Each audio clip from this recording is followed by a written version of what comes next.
Hey guys, Captain Matt here. Welcome to another Tales from the Cleaning Station with Marathon Sport Fishing. In today's episode, I'm doing a little lobstering, doing a little spear gun hunting. I've had quite a few people ask, hey, do you ever spear gun hunt when you're lobstering? How does that work, etc. So I'm pulling up some footage here, doing a little grouper hunting stuff at the end of last August, or middle of last August.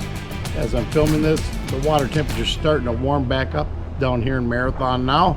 So it's going to be time to jump in and do some more of that. But we've got a great video today. I've got a couple good spear gun shots, misses, some interesting lobster footage, and a great catch and cook. So stay tuned and welcome aboard. Just getting ready to jump in and do a little lobstering here. I am offshore off a Marathon today. So just getting ready to jump in. We'll see what we can find. Hey guys, here we go. I roll off the boat, hit the bottom. I check the anchor quick first. And I look down, and here's Mr. Lobster. So you can see him just kind of working him out of his hole, kind of slid him up. When I'm diving here, it's hard to tell, but as soon as I got him in the net, I'm coming up off the bottom. I'm about 4 or 5 feet up. I don't want to be bumping into the coral. As soon as I caught him, this red grouper there right by my spear gun comes floating in, checking out what I'm doing. But again, I float up off the bottom, so I'm not bouncing off the coral and stuff when I'm dealing with the lobsters. The red grouper, he's laying there, still watching me, hoping he gets a little lunch. But he's not gonna today on this one.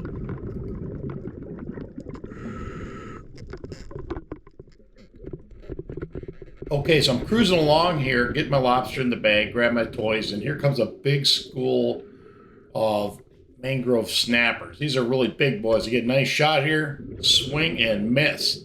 But I like carrying the spear gun when I'm down here. You never know what you're going to run into as you're cruising along. So here I find another lobster. I'm just kind of pointing at him.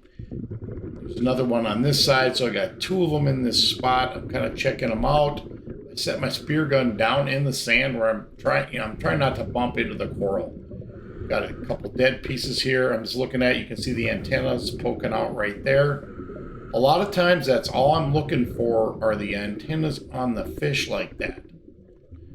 That's all you're going to see. That's what you're kind of trying to see. So I kind of bumped this guy out the back door here.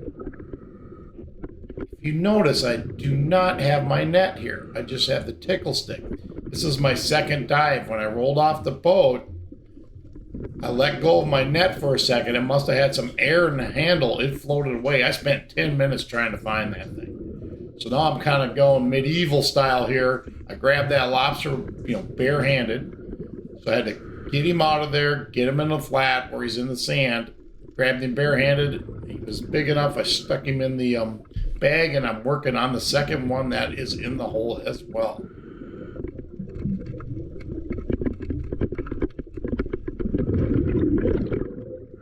Okay, I'm working on this lobster, and it's having no part of coming out of the hole. My camera's on my head. You can see me. I'm actually looking up underneath there. I don't have a net. I'm trying to see, okay, first of all, I'm looking for moray eels or anything in there that might bite you. Not very exciting when you get bitten by one of them. I did have that happen last summer. Not a pleasant experience. So I'm kind of looking underneath there. The lobster's really kicking up a lot of sand. It's trying to get away from my tickle stick. Definitely not coming out of the hole.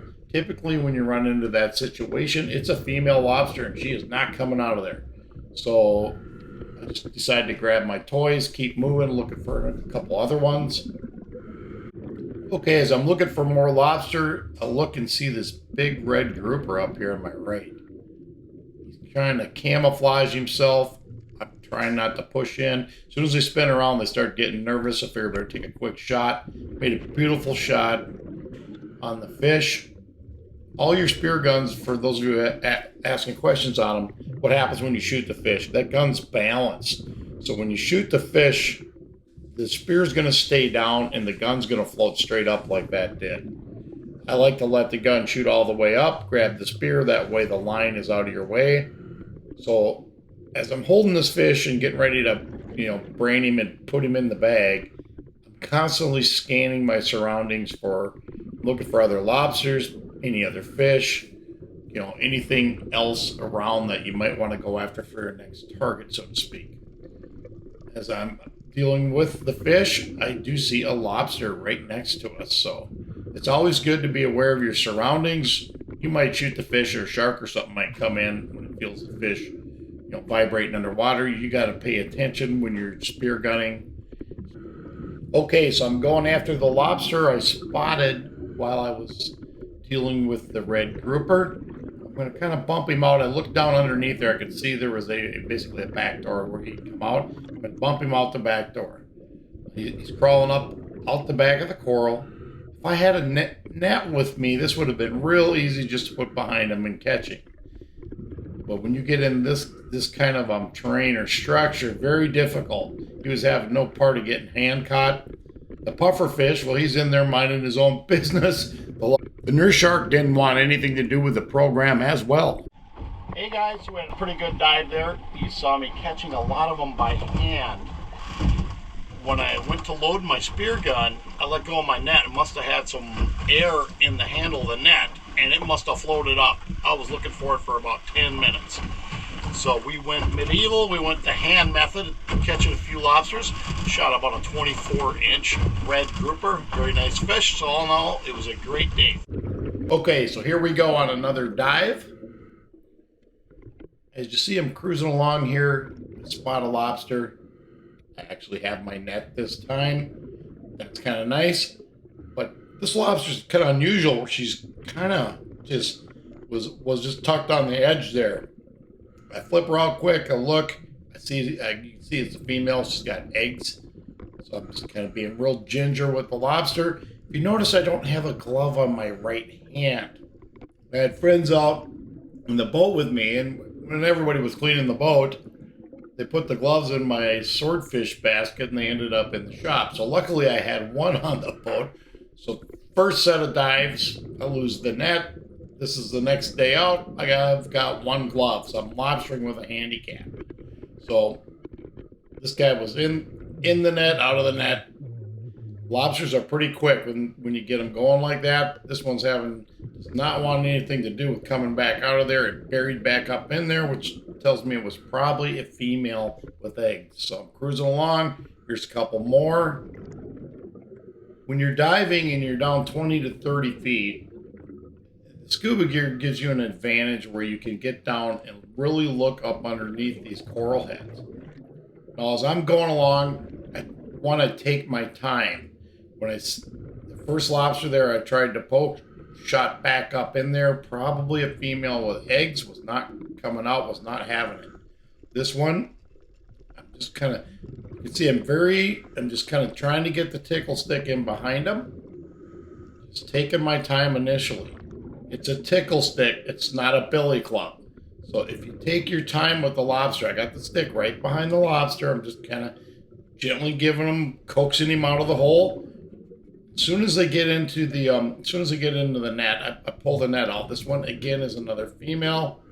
So I get the net out either on the sand or I float up above the coral before I deal with the lobster, so I'm not bumping into it. I kind of get her release, look over, and I see a couple more right away. Just kind of landed in a spot. And when you get into a section like this, and if you see one lobster, there's usually a bunch around.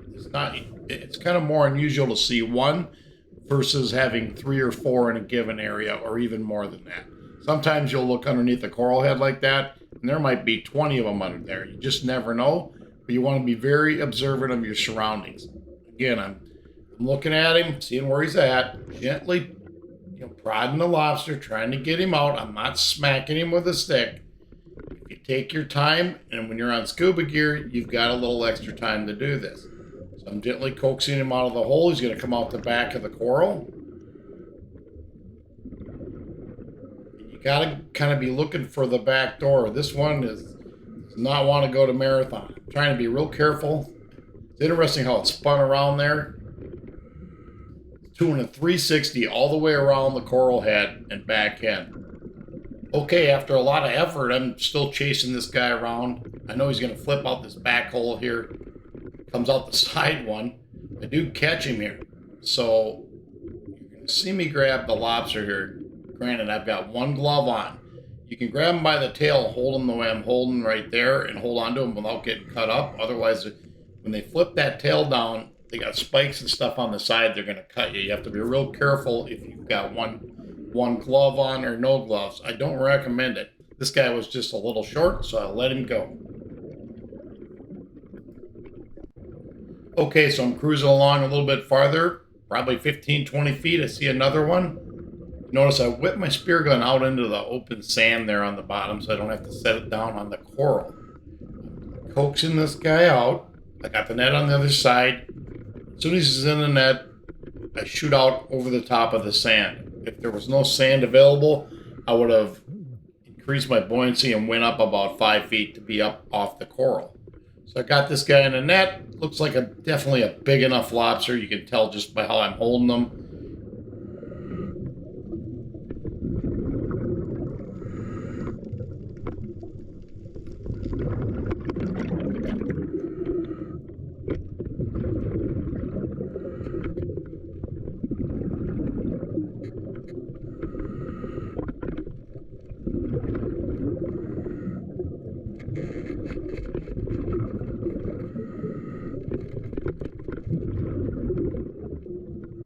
So I spot another one up underneath here.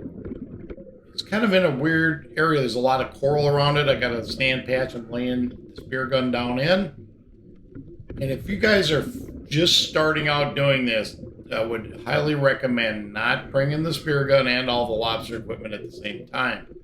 I am a very advanced diver. I've been a dive master for a long time. I have a lot of time underwater, so you need to be able to have the ability to control your buoyancy so you're not floating and bouncing off the coral and damaging things.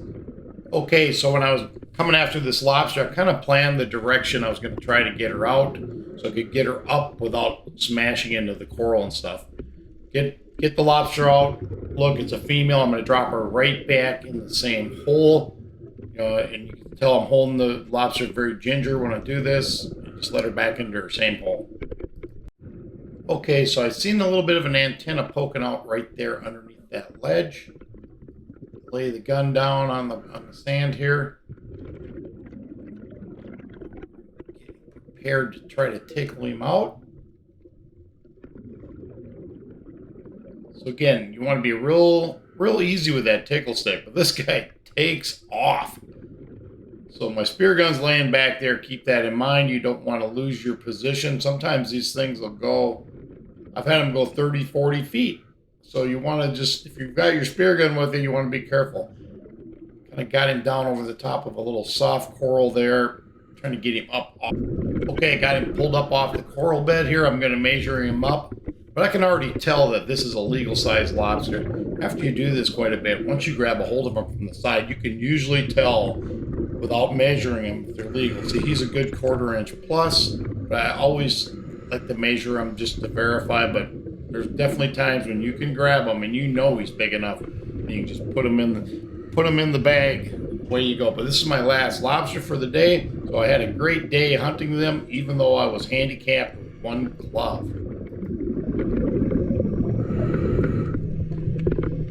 Buried up in a hole. I didn't have time to get the GoPro on. I just seen his tail, and then I seen where he spotted me coming over the top of the hole. So I just time enough for a quick shot. 26-inch black grouper. Let's find him. Kind of a nice bonus on a lobstering day. Hey guys, Captain Matt. I want to give you guys a toast tonight. I was having a beverage of choice. And this is an aluminum beverage holder. The top screws on. They're not supporting my channel or anything. A friend of mine gave it to me. Actually, Captain Jen gave it to me. You'll see him on an upcoming episode. But, so you put your beverage of choice in there. I'll be down on the dock cleaning fish, doing stuff. And this thing will be ice cold an hour later with the beer open in it. Or Coke or whatever you decide you would like to drink. I had a bunch of people asking questions, or actually emailed me over questions on the lobster. I was talking about filleting the outside skin off the lobster. So tonight I'm cooking lobster for dinner. First things first, I've got the smoker heated up. Right now I've got a little olive oil here, potato and olive oil. cleaned potato. I'm gonna hit her with a little kosher salt and a little pepper. When you buy the little pepper grinders from the store, the top thing, actually you can control if it's coarse or fine by tightening that or loosening it up.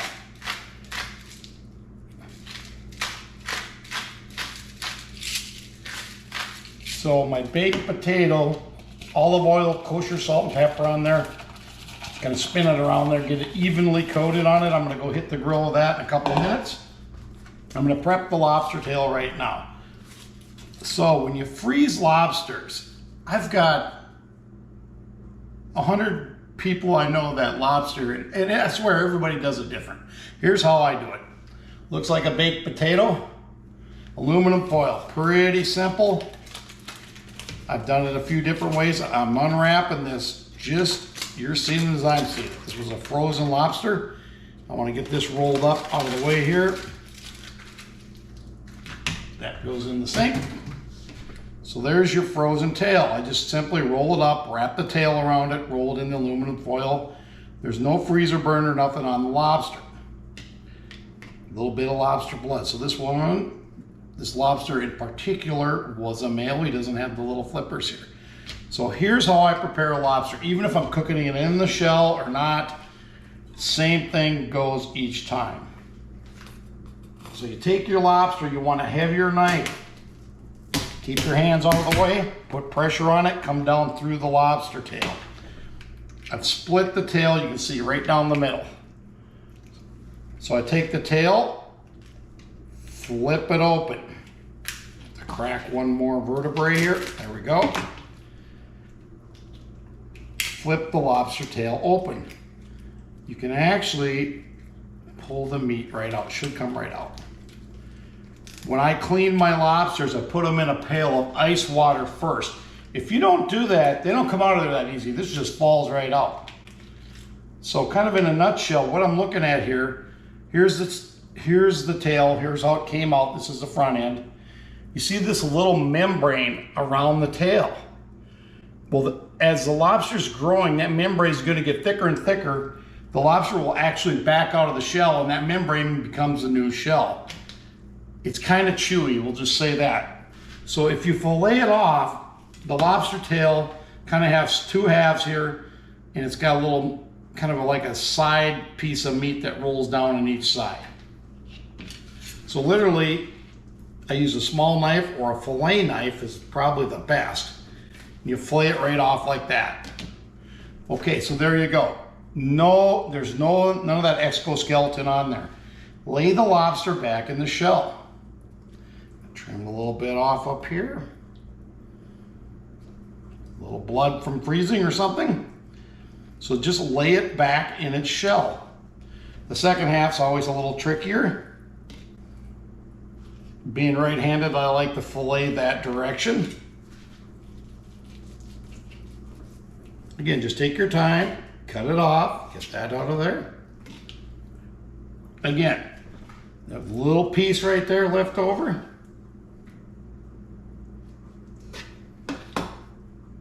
So when you eat a lobster, one of the Florida lobsters, the reason they're kind of chewy is because of that outer membrane. So I'm just filleting the little pieces off I missed. Again, that is a perfect piece of lobster. So what I'm going to do with my lobster from here, I'm going to take the lobster, I'm going to spritz it with a little bit of olive oil, and I'll probably hit maybe a little seasoning on it, maybe not. I like the flavor just as it is. But when it goes on the grill, I'll take you outside and show you. This goes face down first. So you put a little olive oil on there, it helps it stop from sticking. Face down on the grill, the meat will stay in the shell, roll it over.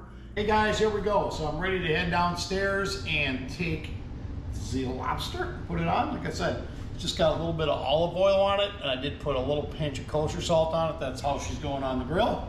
Bring the big plate down. The baked potato should be done. It's been on about 40 minutes. Baked potato, a little sour cream, a little melted butter here for the lobster, and your basic Caesar salad. So that's dinner tonight. But let's go down to the grill, and we're gonna throw the lobster on. The falcon's over on her roost, resting for the evening. Here's a lobster tail. Like I said, I'm gonna go, this cat's going on face down. So got the tail right here. Like to lay it at kind of an angle, spread it open, pop it down. Hopefully I got all that on film. Anyway, I spread the tail open. She's right at a 90-degree angle, flesh down. So this is gonna just take a couple of minutes on the grill here. Get my plate off there. We have an incident. So stay tuned. I'll flip it over in a minute. Okay guys, here we go. About ready to flip the lobster. You can see it's probably 1/2 to 2/3 done. I'm trying to do this on a one-handed method. So the lobsters, you just want to cook the bottom side of the shell. It's going to take about another 2 minutes. Add a little bit of pink on that bottom side of the grill. All right guys, the lobster is off the grill. We're going to give it a little taste test. Looks absolutely fabulous here. Okay, I'm just gonna tear a little chunk off here, give it a try.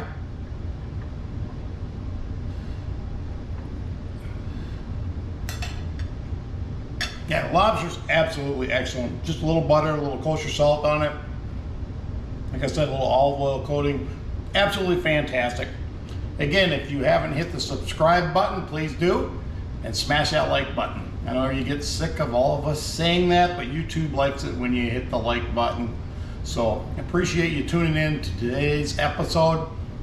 Again, I had a lot of questions on how to fillet that lobster out, so that's how you do it. If you have any other questions on cleaning them, feel free just to zip me an email or comment after the video. Again, Captain Matt, Marathon Sport Fishing.